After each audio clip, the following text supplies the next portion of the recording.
Saludos. This is the last panel of the web series Conversations Among X, powered by HITN. And who is HITN?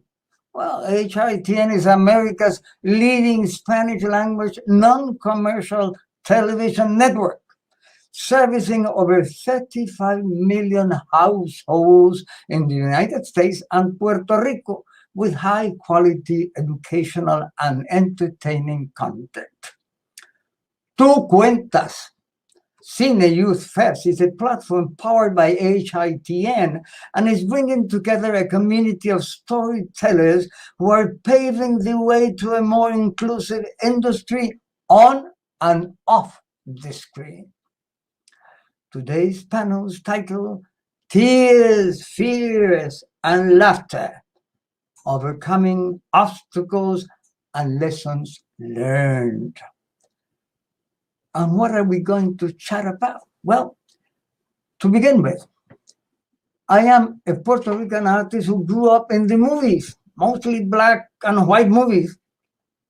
And I have great respect for all the panelists, among other reasons, because filmmaking is an art, but it is also an industry, a costly one even today. And it takes a great deal of courage and skills, especially for Latinx young filmmakers to achieve their goals. So much more now in these catastrophic times of racial, gender, and economic inequality, climate, not change, but crime, everlasting pandemic, migratory harassment, and growing political and economic polarization. Tears, fears, and laughter shine through your work as it should. And we are here to recognize and reward it. You open up our vision, intellect, and hearts to build a better world than the one we inherited. Welcome. Bienvenidos todos. I must say that the response to our call was so good that more than 400 films were submitted and 120 made the run for the big prize. You can go and watch the finalists on cineyouth.org. You can also vote for your favorite movie. The award ceremony will be on Sunday, October the 24th, and it will be shown on HITN Go, cineyouthfest.org, and Cine Youth Fest YouTube channel. Please stay tuned for a further date when the award show will be shown on HITN, and we will keep you posted on all our platforms. But before we proceed, of course, let us see the short video that introduces me. For those who don't know me, I haven't seen it, so I guess it doesn't say that I have been an artist for at least 100 years. So let us proceed. Antonio Martorell has his art workshop in La Playa de Ponce, where he lives and works. He has been an artist in residence for more than 25 years at the University of Puerto Rico in Calley. He keeps busy at painting, drawing, installation and performance art, graphics, set and costume design, theater, films, TV, radio, writing for the press, and has published 3 books. He is the host of the WIPR TV program En la Punta de la Lengua. This television series has won 5 Emmy Awards. For more than 3 decades, has been a co-host with Rosa Luisa Marquez in the radio program 1, 2, 3 Probando on Radio Universidad de Puerto Rico. His work has been exhibited and awarded in and out of the country and in private and public collections.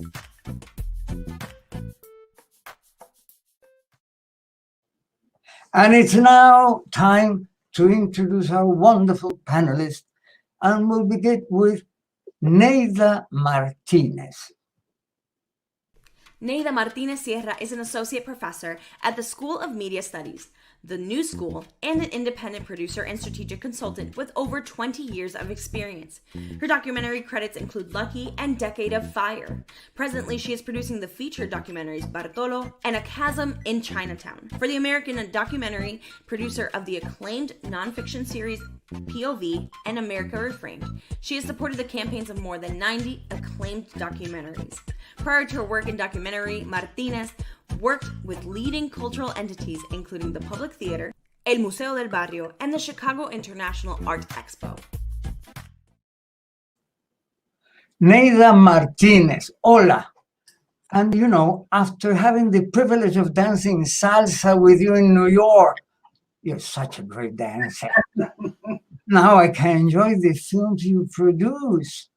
As a film producer, you have to dance with a team, not just a partner. Has your rhythm and connection to your team benefited from the experience of dancing? I bet. Please tell me briefly. Absolutely, because when we're birthing an art collective art project of this nature, you know, that encompasses storytelling, visual elements, music, dramatic elements, and emotion, it is like a dance. We have to allow for this journey to unfold so that it will land in the heart of the viewer in the most beautiful of ways. So it is absolutely a collaboration, and it is appropriate to call it a dance. Filmmaking is a team sport. Well, thank you so much, Neida. I know from experience dancing with you that being in your team must be wonderful. And now we go on to our next panelist, Alex Ramirez.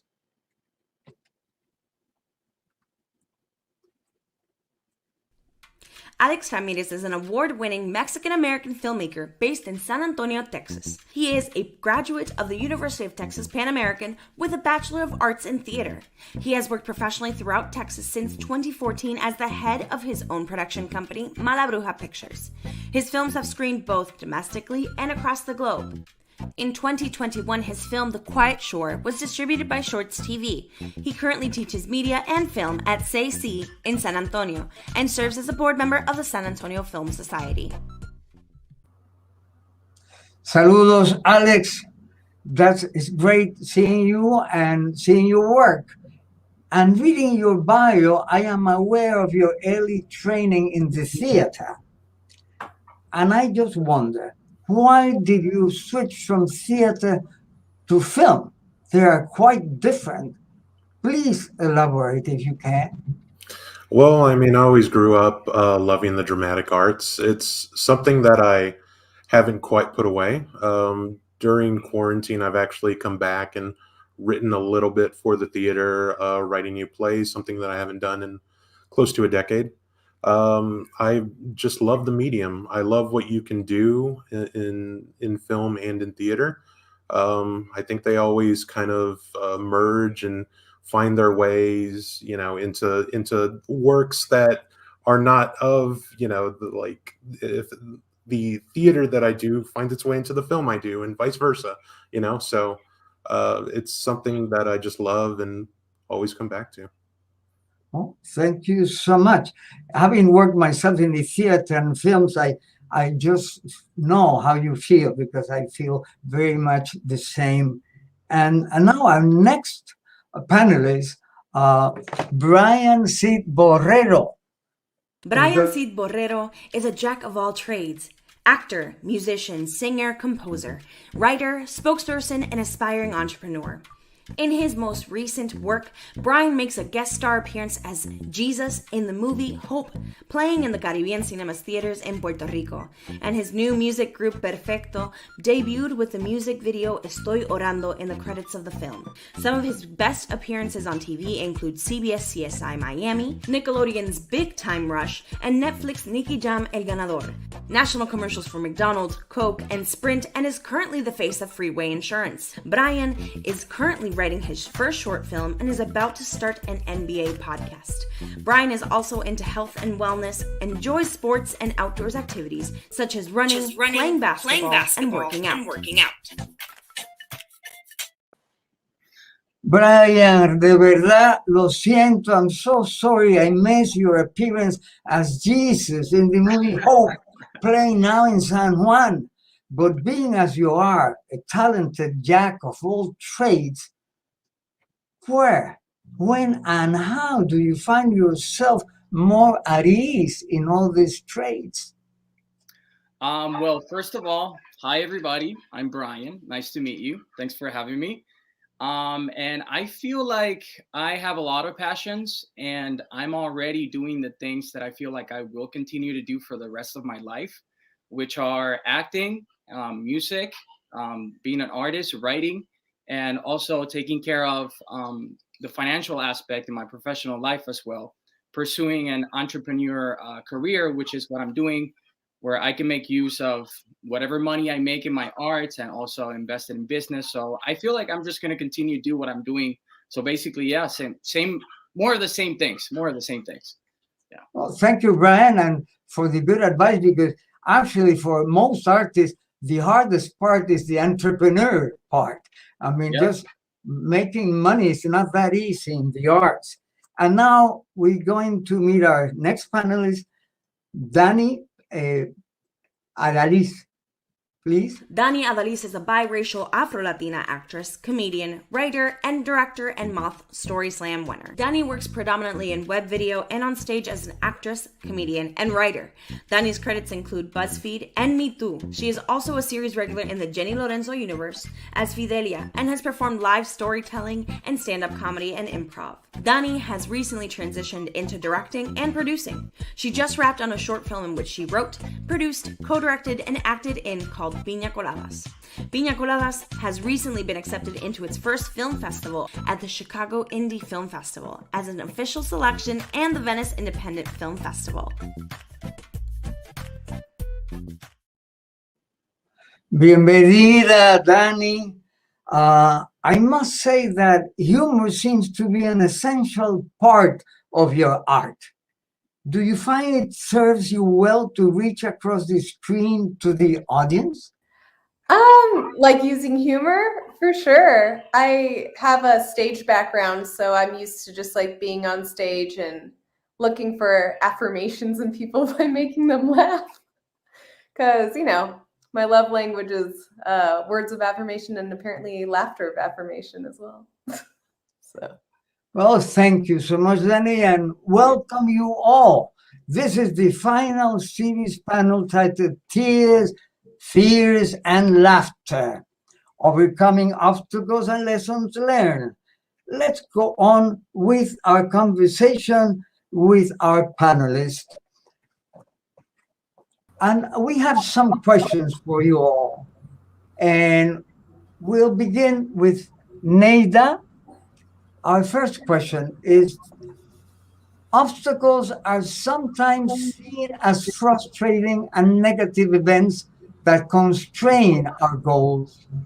Sometimes they are seen as speed bumps, forcing us to slow down, reflect on what we really want, then move forward towards this goal, even if it is different from what we have first envisioned. Please share an obstacle you have experienced as a creative. What you learned from it, and how you were able to ultimately turn that obstacle to your advantage, if you did. Please, Neida. Thank you so much for this provocative question. Yeah, obstacles absolutely are opportunities for us to connect and channel into the flow and energy of the universe for lessons learned and creative solutions. I find that with obstacles, what helps me most is meditation and also deep consultation with my team, where we're really thinking creatively and create emotional and psychological safety so that everyone can bring their best self, because we're ideating and working together to create the best pathway solution possible out of an obstacle. So one obstacle I faced was, let's see, with Decade of Fire, for example, the last documentary I produced that was on PBS and was the Audience Award winner of 2020, we were denied many funding opportunities. So we got exactly what we needed at the right time. But there was one critical opportunity that we were looking for, which is a forum where we present and we can create partnerships. But since we didn't get that, what I did is that I was proactive in creating my own forum for support. So I partnered up with a local entity that supports artists and creatives. While they didn't give us any money, what they gave us was the space, the catering, and the wine, and the very fancy invitation, and the very fancy penthouse view, but also just their name alone ushered in like a credibility, like this project and this team is going somewhere. And so that I created my own personal pitch forum. We worked as a team to invite the right people in the room to share our work in progress, to give feedback, but also to very honestly and transparently tell them where we were and what we needed, what the obstacles were, and how they could help. And that was pivotal because it showed to the industry and to the people that had funded us that we were committed to the project and had the wherewithal to see it through. And that initiative alone helped me secure 2 significant funders that helped us towards the realization of the film. Thank you, Neida. I know someone said something once that is very true. He said that he learns more from his failures than from his success. And that is, I find that very true.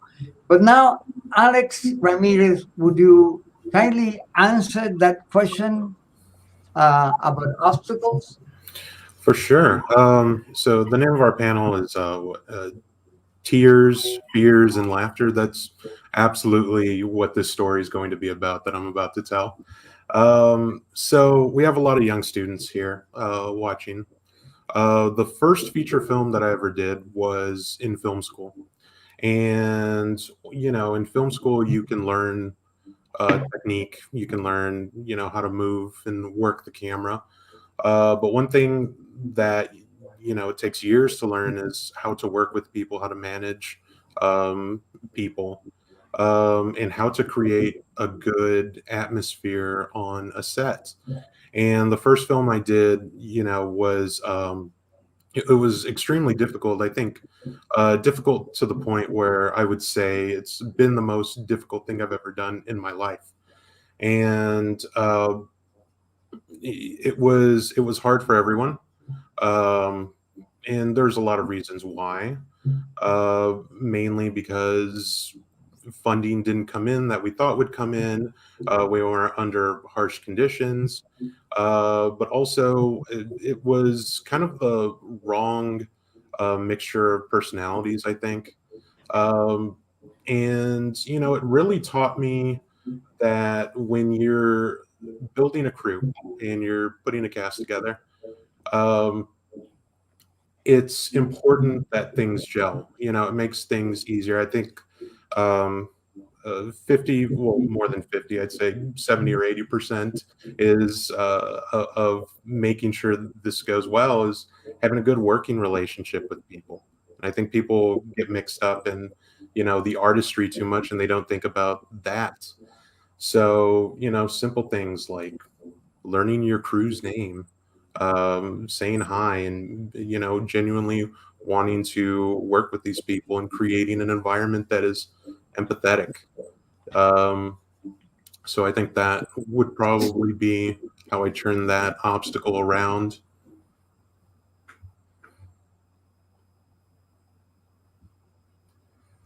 First experiences are very pivotal in the process of learning. You have to deal with new things, new problems, and that's the way it is. That art and life is all the same. And now, please, Brian Cid Borrero, could you kindly answer that question? Sí, señor. Yes, sir. Of course. Well, I didn't pick one particular obstacle because there's so many. So I just have a list of obstacles that I'm just quickly going to go over. Because for me, 20s was a decade of obstacles. I'm 31, and some wins, some big wins, but it was mostly obstacles. So basically, my biggest one that derailed my career in a big way and held me back a lot, and I learned the most from, I would say it was taking a break from acting to try and get my life together, because my life was a mess and I couldn't focus in any audition or anything. So I think that's very important. Finding somewhere to live. I was homeless at a point. Finding a job, losing my manager, being dropped from both of my agencies, the commercial and the theatrical one, going back to route zero after I was working in Paramount and doing all these big jobs, just losing it all, starting from scratch, living month to month. I'm pretty sure every artist in LA can relate to that, or even New York. Roommate problems, student loan debt, life on your own as a young adult, doubting yourself and if it's worth it to pursue acting, doing many things at the same time, not being organized, falling over and over again, being rejected every day, all that stuff.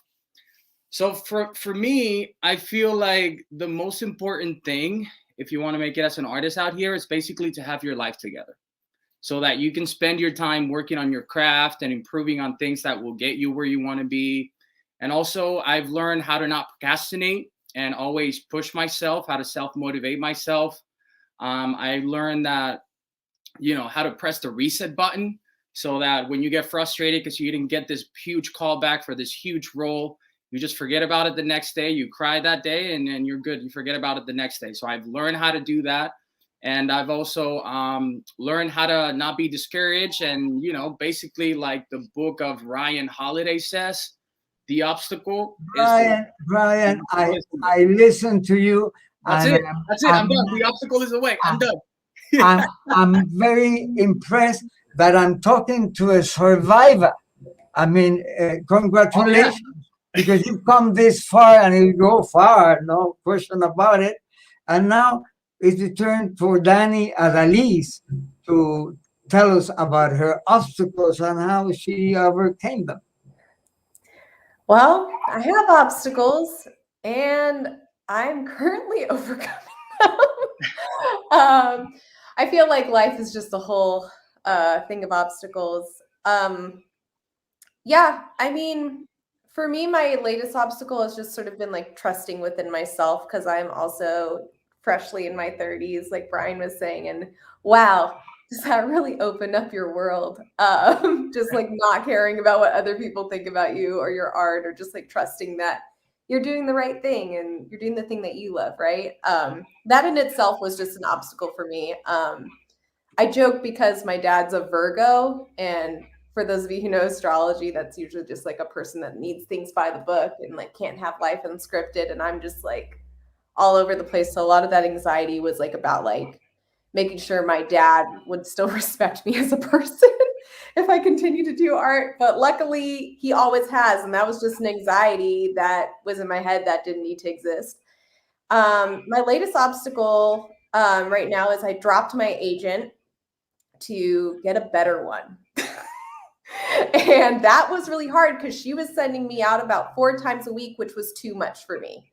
And it was all just kind of like either one really good project and then like a bunch of other things. And then it was like crazy if I couldn't make it, and like I couldn't have time for myself to kind of like work out and sit with my piece or even create the projects that I'm creating. And now I'm just sort of like sitting, and opportunities have magically sort of opened up for me in that obstacle. So I'm currently in the overcoming stage, and I think it's going to work out, guys. I think it's going to be okay. Oh, yeah. Well, I trust that, because with your attitude and your beautiful smile, I'm sure you can overcome anything.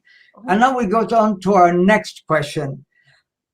Please tell us about who or what has been your greatest inspiration in your choices about how you react to adversity, and how this person or thing influence your journey as a creative. And again, go back to Neida Martinez. Please elaborate. So as a good Jibarita Boricua, everything is inspired by my parents. They were so brilliant and so humble and so kind. They were on the right side of social justice, and they were very curious and creative. They believed in serving a greater good, so that and I always believed in continuous improvement. Como no te preocupes, negrita, la próxima vez va a estar mejor. So that oftentimes as Latino creatives, and of course we're not the first ones that just popped into the space, right? We're building on a continuum of work, trailblazing work, people that have walked this path so that we could be here realizing our artistic contributions to the world, right?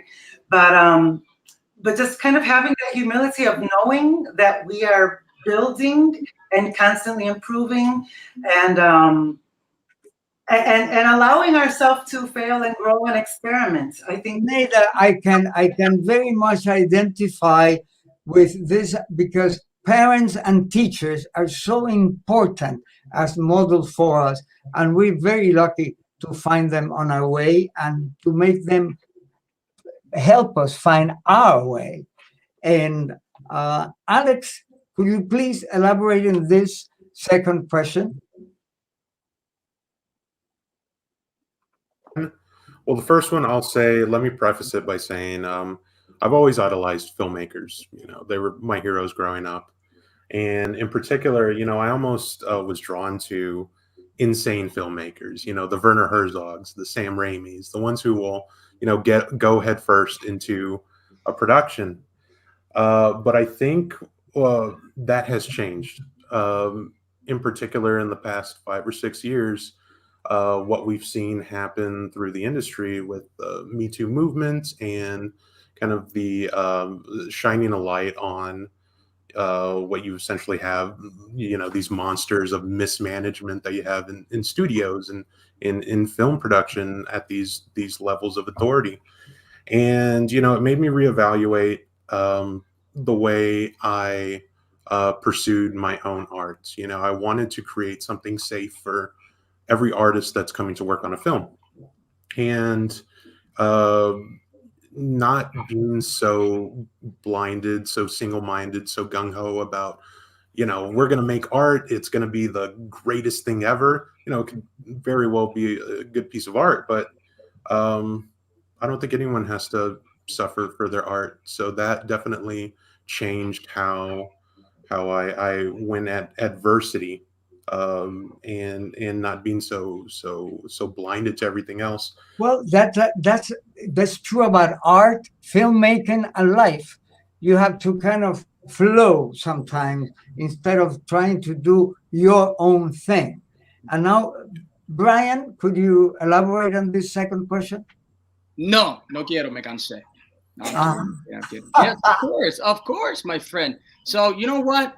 I used to have a lot of role models when I was a kid, like artists that I would look up to and people that would do a million things at the same time. It's like, if they can do it, I can do it. But I feel like right now, in the point that I am in my career, something that really motivates me is to see people that I've worked with in the past succeed.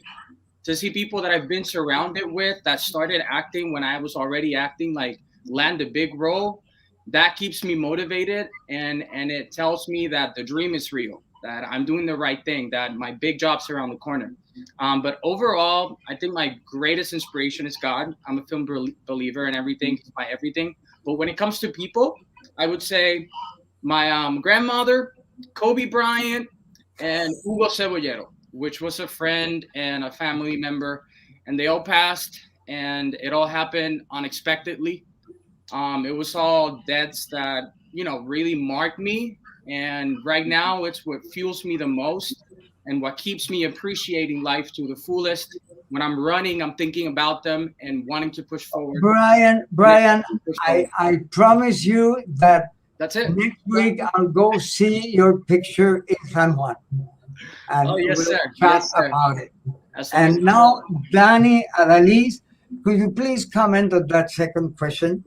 Yes. As far as inspiration and support goes, I've really just been so lucky. I think that I've been one of those people that's fortunate enough to have support from all of my friends. Everyone in my life is so valuable to me and so loving and so creative and so talented and so good. if I can just like name even 5 names without going over time here, I would just name my best friend Ari, who I've been best friends with since I was 9, and we lived together for a while, but now I live with my boyfriend. But she's been such a great inspiration for me, my sisters, and also my grandmother from Puerto Rico who recently passed. I feel you, Brian. I'm sorry about that. But her passing has inspired me to create more and make more rom-coms, which is what I'm doing, and also centering like people of color in those rom-coms and just like making something for us, you know, and doing something special for us. And I'm excited for that part of my journey and growing with that. Thank you, Danny. And then we go on to our next question. It is hard to please everyone, but making choices that disappoint friends and loved ones can be particularly difficult. How do you explain your creative choices to your loved ones without compromising the vision that acts as the North Star for your art? That's a hard one. Please, Neida. Yeah, so the first documentary I produced, Lucky, was a challenging piece because she's a non-traditional heroine. She comes from a generation of intergenerational poverty, a cycle of violence and abandonment. Her parents died. She was an orphan because of AIDS and the drug abuse in our community in the South Bronx. But because she was defiant, defiant queer girl, walking in her own power and not like this humble victim, or these heroine journeys that they want to see, like from Harlem to Harvard. We always want to celebrate the exceptional, but how do we embrace the people that we're leaving behind, on the margins, on the fringes, because society has a failure to care for the most vulnerable. So for that one, I consulted with my community. I consulted with scholars and academics, Cornel West and Tomás Ibarra Frausto, who helped me feel secure in my choice of sticking with the story. Because if as a community we can't see as well the brokenness, the people that we leave behind, and have the maturity to come together and rally around the side of justice and really question ourselves as society. So I felt it was a challenging piece, but it's a beautiful piece and it really pays off. And now, generations later, 10 years later, the film is almost 10 years old, the youth are really grateful that we made that film because they see themselves in that abandonment. Like right now with COVID and the economic fallout, the homelessness among LGBTQ queer youth is really high and no one is talking about it. And so this film squarely addresses issues that as a society and as a Latino community, we're beginning to embrace and really discuss more openly. Thank you, Neida. Thank you for those commentaries. And it takes courage. And that's what this is all about. Believing in what you're doing and go through all the difficulties. Now, Alex Ramirez, will you please comment on this question? Yeah, so I was having a conversation with a young filmmaker, and they were explaining that every project that they do, they want to imbue it with a message. They need to have a message. And, it kind of piqued my interest. I don't necessarily feel that way. I think what's really important is to examine people. And I bring that up because, these examinations that we do, these films that we make are about people. And, we're doing our best to tell the truth, what our truth is. We're doing our best to be empathetic. So, anyone who has any problem with any creative choices, I tell them, whatever is on the screen, that's coming from a place of nurture, coming from a place of empathy. It's coming from creative choices that I'm passionate enough to put out there because I think those stories need to be told, and we shouldn't censor that, based on anyone's predilections or what they're used to. It's important for us to put things out there, even if it may be hard to watch, as long as it's truthful. Thank you, Alex. And now we go back to Brian. Care to comment, Brian? Yes, sir. I'm gonna keep this one a little more brief than the other ones, so you don't have to cut me off again. I'm kidding. All right. So you know what? I feel like I haven't had this problem in my life because I've never really had to convince anyone that this is what I want to do, and really have never had to explain myself as of why I'm pursuing acting. My whole family has been really supportive of me in this whole journey. Maybe my dad, when I was younger and first decided to do acting, wasn't supportive, but then I kept going and he started supporting me. So I feel like I've never had that problem where I had to explain my creative choices to my loved ones and compromise my vision or my dream, because I've always had that support. So I can't really answer that because I don't have that experience, to be honest.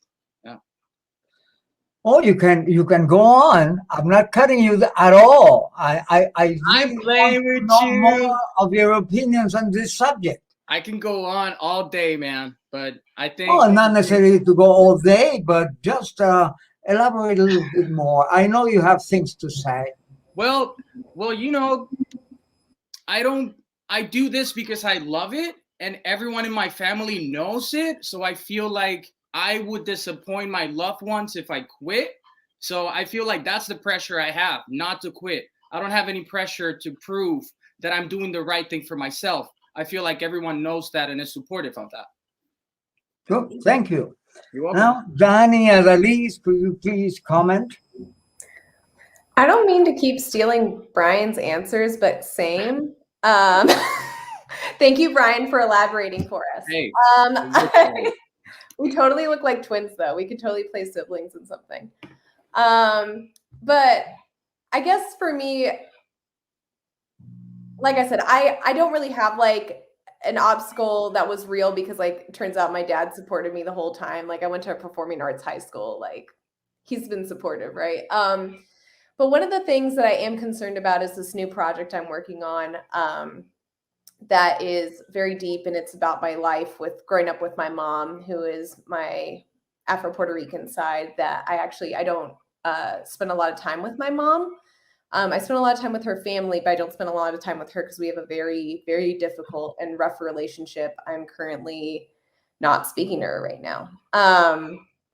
And she's always been supportive of my art, but I wanted to write about the experiences I had with her as a child, but not from a perspective that would hurt her necessarily. And I've been working very hard to like tell the story from the perspective of me as a child, but also from the perspective of like, you know, she's like just a person, you know, she's more than just a mother. She's a person with like obstacles and issues and like who has made life choices, you know, and they weren't always bad. But yeah, so that's been the most challenging thing right now. Like as far as like my North Star to art, that's something that I know will be good and profound. And I think people would appreciate because I don't think there's enough stuff about mother-daughters and like mental illness, and especially like Black mothers with like white passing daughters even, and like that dynamic of like the racial dynamics between us and like our life differences or how I see things. So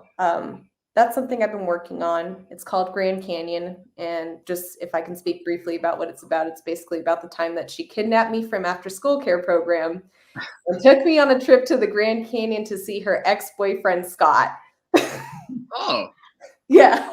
Did you know this from scratch that she was going there to see him, or did she surprise you and sold you a dream of going on to the Grand Canyon and having fun, and then you really find out it's about something else? That part, the latter. Oh no! But guess who didn't know? Scott. Oh my god! Scott didn't know. One person. Or my dad. So that was also it. But it was honestly one of the funnest, most terrifying times of my life. There you go. Well, it's all very, very revealing. And now we go on to our next question, which is, art is sometimes appreciated, sometimes disparaged, but always critiqued. Matisse, Henri Matisse, the French artist, once said, creativity takes courage. As you think about your own critiques of your work, would you say you are your biggest fan, your biggest critic, or both? Please give us an example. Aneda, we go back to you. Sure. So I'll borrow an idea that Alex so graciously put forward around beauty and truth. I think those are also part of my North Stars, like cultural significance, beauty, and truth. I think it's all of the above. I think it's a mixed bag. I think we create because I think there's a human need to create, whether it's commercially accepted or not. I think it's a shame that creativity has been so commodified. I think we should encourage everyone, regardless of age, to own their creativity. But yeah, I think there's a desire to continuously improve.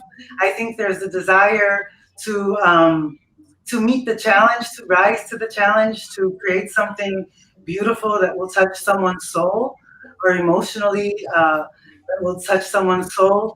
I have been, for the most part, like an art doula as a producer, and Antonia, you know, having worked for so many decades with artists across genre, whether it's paintings, photography, playwrights, musicians.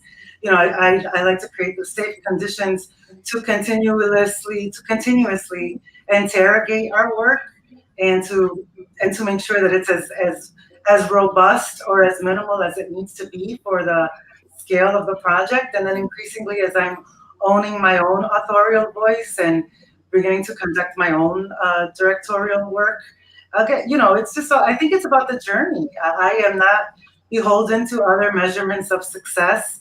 I just want to have that integrity of significance, and of really defining who my audience is and what it's for, and then to fill that void in the landscape so that future generations can tap into this and build on it. It's around aportando mi granito. Actually, Neda, you know, this about being your own critique and your biggest fan, it has other sides to it, because sometimes you face, as an artist, you've been doing something that you're pleased with and that people are pleased with, but then all of a sudden you want to do something that is way out of what is supposed to be your range. And it takes a lot of courage to go that other way, in which you do not feel it's not your comfort zone at all. And that's one thing that I'd like for you all to relate to, because it's not easy to go away and do something that doesn't feel you're not so secure in it. And Alex, could you comment on this question and this extra question? Yeah, you know, I think one of the hardest pills to swallow for any artist or filmmaker is not everything you do is going to be good. I mean, it's just one of those things. And, you know, you can grow and grow and be in this industry for a while. And, you know, one project you make is a real banger. The next one stinks. And, you know, you kind of have to learn how to roll with the punches. But I actually think this question kind of changes if I'm working on a production. If I'm writing the production, you know, I in a way, I kind of become my biggest fan, because, I mean, you know, you need to be able to inspire yourself to keep working on that script, to keep developing ideas with that, because it's just going to be you know, with that script. If you're the one writing it, you need to be able to push yourself.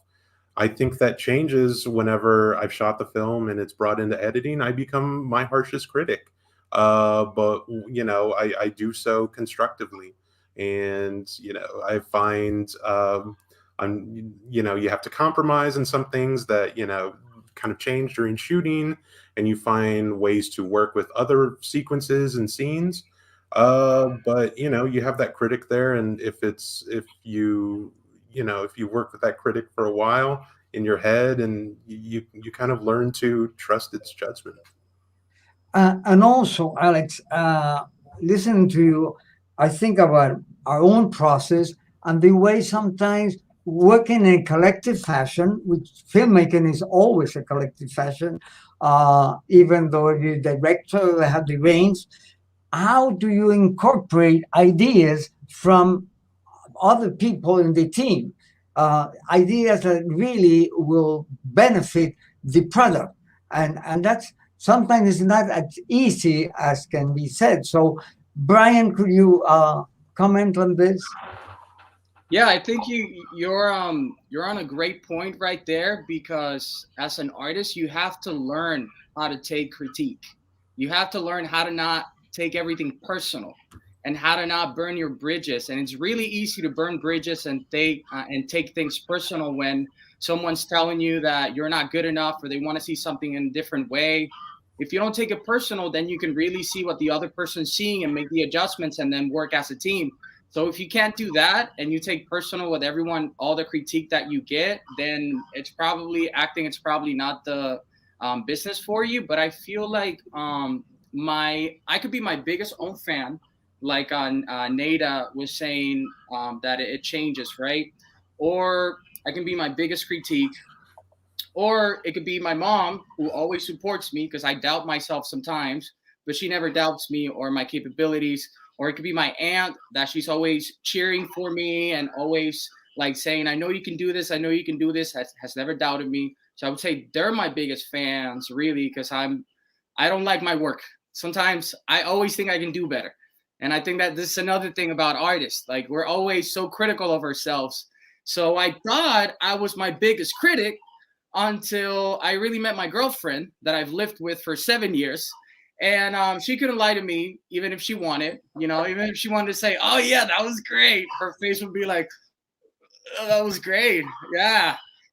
So I think she's my biggest critic, and it helps me also explore different things. She'd be like, oh, that was a little too much. It was a little too extra. And she's usually on point on that. So I would say, yeah, I think she's my biggest critic. Oh, thank you. Danny, you like to comment on this? We love an honest girlfriend. Cheers to her. Right? Shout out to her. My boyfriend is also like very supportive but critical, because he's a scientist and he graduated from Caltech, so he's like super smart. And so he'll be like, "Why'd you make that choice? That was interesting. Why did that happen? That story doesn't make sense." I'm like, "Shut up." But no, jokes aside, he is very supportive. As far as criticisms go and like having to deal with myself, it ebbs and flows. Like, I recently wrapped on a short film that I was feeling pretty critical about, but everyone seems to really like and love, even though there were so many problems with it, but no one sees the problems with it. Everyone's just like, wow, that was incredible. So that usually makes me feel good.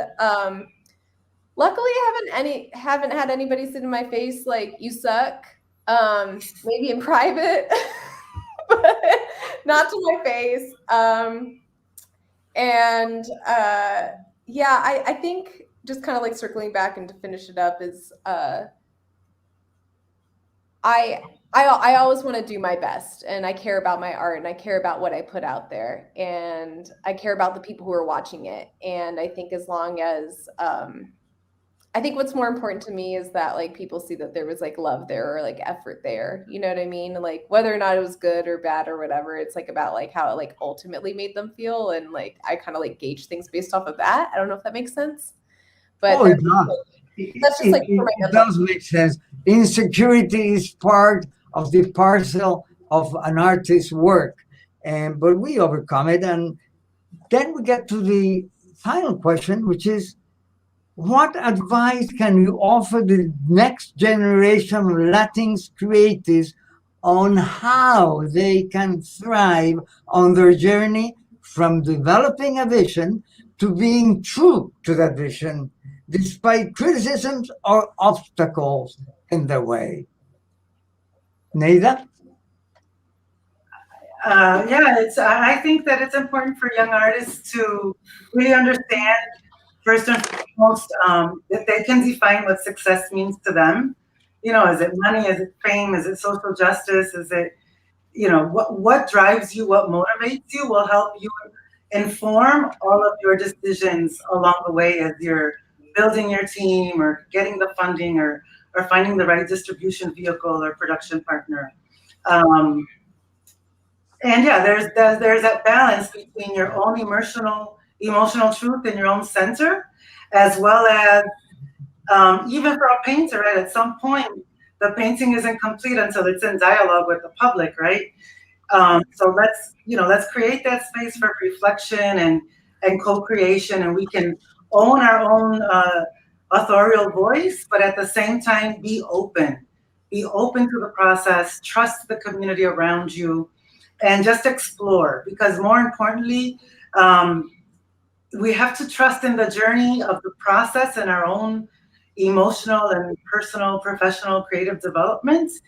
Because if we have that end goal in mind, like I want to be the biggest TikTok star, or I want to be the next, hit show on Netflix. If we're so fixated on the outcome, then we don't know what's in store for us that might be more enriching or more fulfilling, or something that might feel like a setback, but it's actually preparing us for a next and greater step. So have your eye on the prize, but be fluid and flexible and love yourself. And yeah, I don't want you to break. Thank you. That's good advice to all of us. Thank you, Neida. And now, Alex, could you please elaborate? Yeah, so you can have idols, you can have inspirations doing this, but when it comes down to it, you really have to be your own hero. I hope this doesn't sound too cynical, but even in this world that we're living in, the idea of having Latinx artists in the conversation in the mainstream is a relatively new thing. So in this, if you're working in this system, you kind of already have a few disadvantages. But being an artist is more than tackling disadvantage. It's about expression. It's about having that outlet and remembering why you want to do this. Even if you have obstacles all around you. Miles Davis wasn't the best because everyone wanted to listen to him. He was the best because it didn't matter if no one did. Thank you, Alex. And Brian? Yes. So I want to piggyback on what Neida said and something Alex said. I think, Neida, you spoke before about enjoying the process and how important that is. So I feel like that basically summarizes a lot of it, because you got to learn how to enjoy the process and learn from every obstacle, right? Like the obstacle's the way. And Alex, I love that you say, remember your why. That's so important. And I hadn't thought of that. You got to have your why in your mind, because if you don't have your why, what's the point of it all? Like, that's great advice. But for me personally, I've been saying cliches all show, so I'm not going to stop now. So basically, don't quit. The dream is real. It happens. Enjoy the process. Like I said, I learned how to not take rejection personal, like I said before, and learn how to press the reset button over and over again. Don't burn any bridges under any circumstance. Keep your stuff together. Basically, get your poop together, your stuff, get it together so that you can focus on the things that matter. Keep procrastination levels low.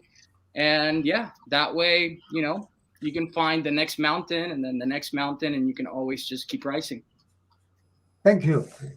Danny, what's your advice? Go to med school. No, just joking. I'm kidding. Don't do this. Don't, guys, give up now. Just forget about it. No, they told me to say something inspiring. I was like, I'll try. I was like, was it honest or no? But honestly, somebody said something to me a long time ago, and hopefully it resonates with you. And if not, I'm sorry.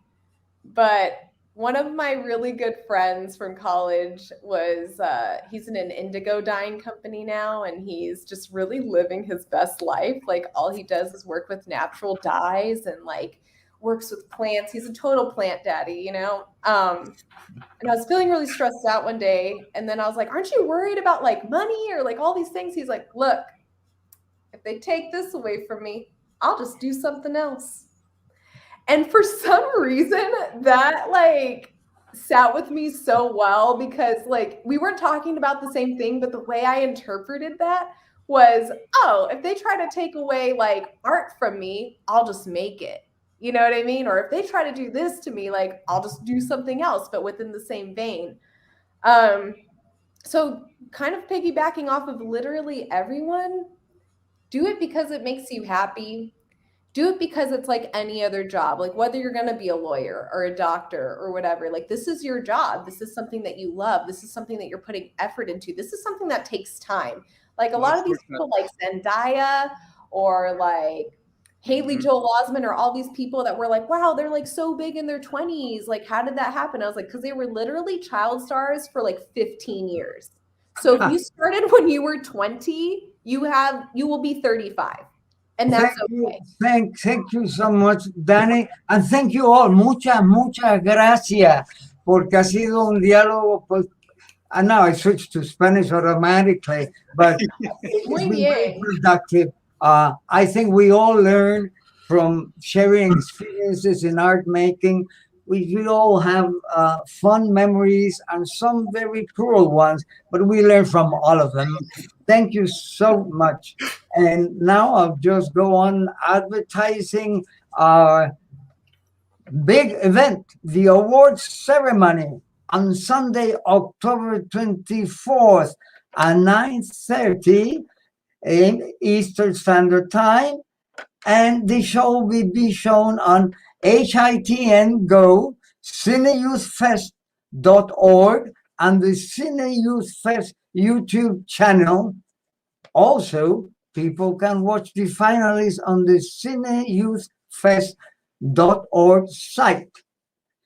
And thank you all for the great response these panels have received, and thank for the other two moderators that made such a great job during this season. We're referring to Lorena Rusi and Jessie Fuentes.